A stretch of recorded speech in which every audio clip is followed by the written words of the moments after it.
Hello everybody, this is Alex from Centaurus Computers, and here is a quick review of gaming computer case made by HEC, HEC, and the model number is 5BX3-B. 5BX3-B. Yes, this is it. I couldn't find any reviews online, and this case is rather nice, but it doesn't have a manual, so it's kind of like confusing built inside, and I wanted to show you guys a few things about it.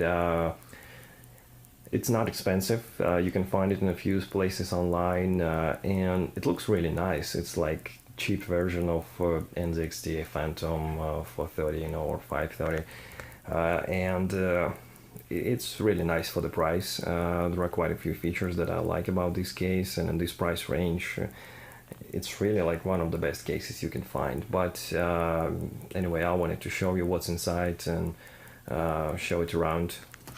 So let's start from the front. As you can see, there are no 5.25-inch bays, so no DVDs, no optical drives in this system, but it makes it much cleaner inside and on the outside.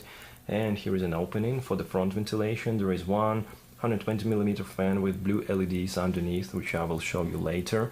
It's a nice meshed panel with like a filter underneath. It's not removable unless you remove the front panel, but you can easily clean it from the outside using regular vacuum, which is not a problem. That's the side window. As you can see, it's rather big. It covers, like, it's clear, completely clear. It's not dark or anything, and it covers everything from top to bottom. That's the back of it. This is your power supply, mounting points, slot covers. These are punch outs, so once you remove it, you can't put it back on, except for this top one, which has a screw. And to install video card, you remove this screw, open this latch here, and then you can install a video card. And there is another fan on the back, 120mm fan. It's completely black fan, so there are two fans overall. There are some openings here on the back for ventilation, as well as these three cutouts, which look really nice, and overall it makes that case look very nice from the outside. This side is rather simple. See, it's a protruded side panel for some easier cabling options. And here we've got USB 3.0, 2.0, some audio ports. That should have been another USB port, but it's blocked here. Your LED indicators for hard drive and power on/off, reset button and power button. So it's rather simple case, nothing special, but it looks pretty nice. At least I like that design.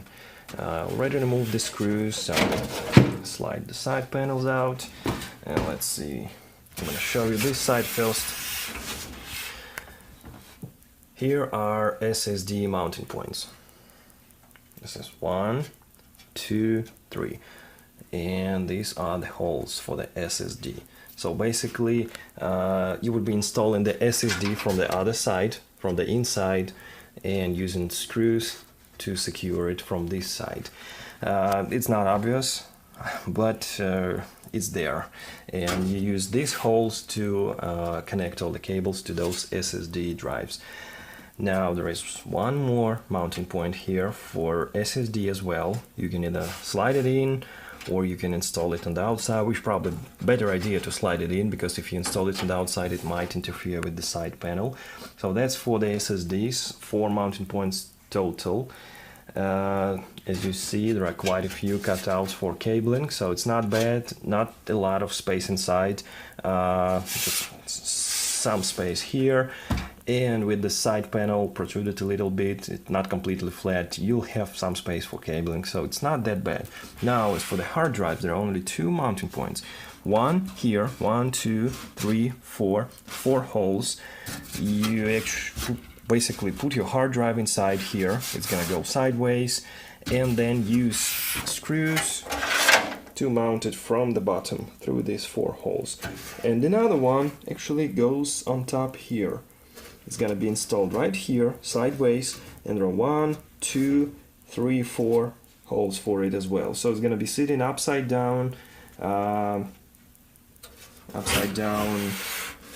this one is gonna be sitting upside up. but it's only 2 hard drive mounting points in this case, and this is it, nothing else. So at least now you know where they're located, because there is no manual and it doesn't really clearly show where they should go.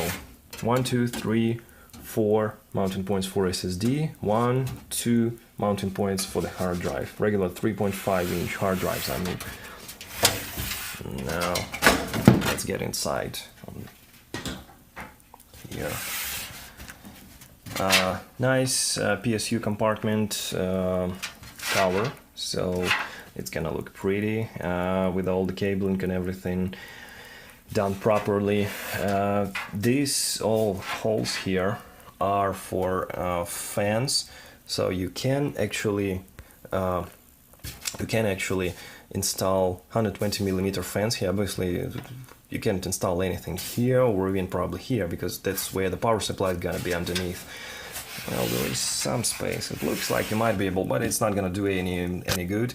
Now you can install one fan here. I don't know why would you do that, but they just give you that option here. And these holes here, 1, 2, and 3 and 4 are for the hard drive that will be sitting upside down. Now there are some standoffs already pre-installed here. That's for micro-ATX motherboard. For regular ATX you'd want your standoffs in these holes here. Your SSD is gonna be sitting here, 3 of them, and another one behind this wall, as I've shown you before. And you can add more fans. Let me show you. Okay, you can add more fans. So basically one is already sitting there. It's regular 120mm fan with 3-pin connector.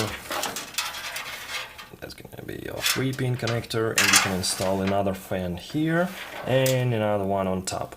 And you can actually even install a 3 sticks are not gonna fit here, but 240mm radiator probably gonna fit on the front of the case. And since the case is rather long, you can still install a long video card in it as well.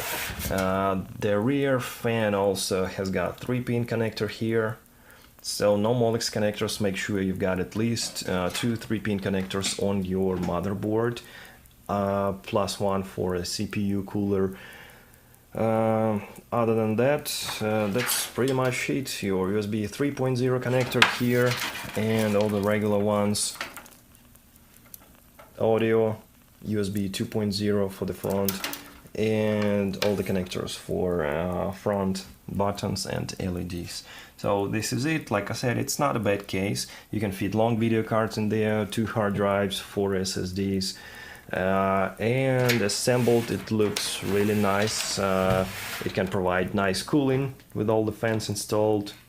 You can install 2 fans on top, by the way, which I did not mention.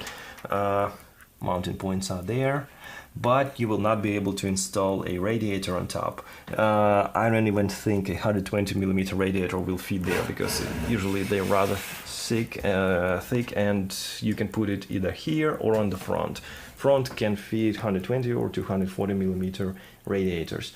And all in all, you can install 3 fans on the front, 1 on the back, 2 on top. So it's 6 fans, plus you can mess with fans inside. And it's plenty enough for a system that probably would be built in a case like this. If you have something more expensive in mind, you probably want to get some more expensive case.